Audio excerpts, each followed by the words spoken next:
evaluasi diri atau introspeksi diri itu apa? Kita akan melihat kemudian kekotoran jiwa kita. Kalau kita muhasabah diri itu, kita akan benar-benar kemudian nampak diri kita itu siapa sebenarnya. Ternyata banyak kurangnya, terbanyak kemudian hal-hal yang tidak mampu kita lakukan padahal seharusnya kita lakukan. Tapi karena hawa nafsu mendorong kita tidak melakukannya, sehingga kemudian kita tidak lakukan. Itu muhasabah. Sehingga kemudian nampak kesalahan-kesalahan kita itu di depan mata kita. Makanya orang yang kemudian tidak tahu keburukan jiwanya, maka dia tidak akan bisa menghilangkannya. Ya. Ya seperti orang lah gitu ya. Kita ini kan petani. Kalau kita tidak tahu apa penyakit tanaman kita ini, selamanya tidak akan bisa kita hilangkan penyakitnya. Batang arang doang kan gitu. Namanya kemudian kita tidak tahu.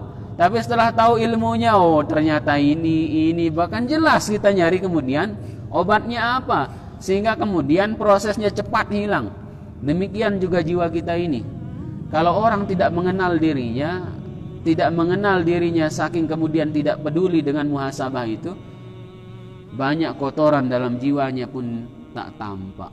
Sehingga kemudian apa? Tidak bisa hilang karena apa yang akan dia hilangkan dia tidak tahu. Nah, salah satu penyebabnya apa? Orang sibuk dengan aib orang lain.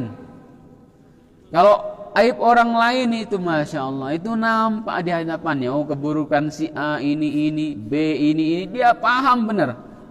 Tapi kalau sudah nunjuk dirinya begini, tidak tahu ya keburukannya, kemudian dia tidak paham.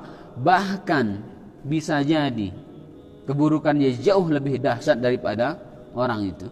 Makanya kemudian ya dari riwayat Imam Ahmad itu disebutkan dari Abi Darda ya radhiyallahu an, semoga Allah meridainya, dia mengatakan ya seseorang itu bisa dikatakan faqih, dia itu orang berilmu ya dengan ilmu yang dalam.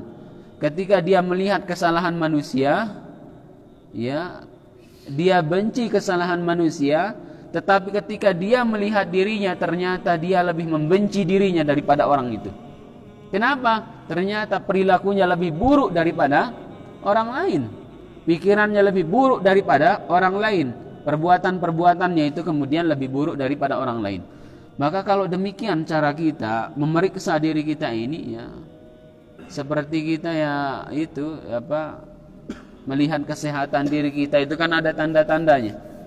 Mulai tidak enak badan dan lain sebagainya, sudah mulai kita khawatir ada masalah dalam tubuh kita ini. Tapi betapa dia banyak orang faham tentang kualitas sehat tidaknya dirinya, tapi kemudian sakit tidaknya hatinya itu kemudian dia tidak pernah pedulikan. Padahal itu kalau diperiksa itu sudah stadium 4 ya, maksudnya sudah akhir itu. Ya, kualitas hatinya itu sudah hitam sekali. Ya, gara-gara apa? Tidak dipedulikan, dibiarkan begitu saja.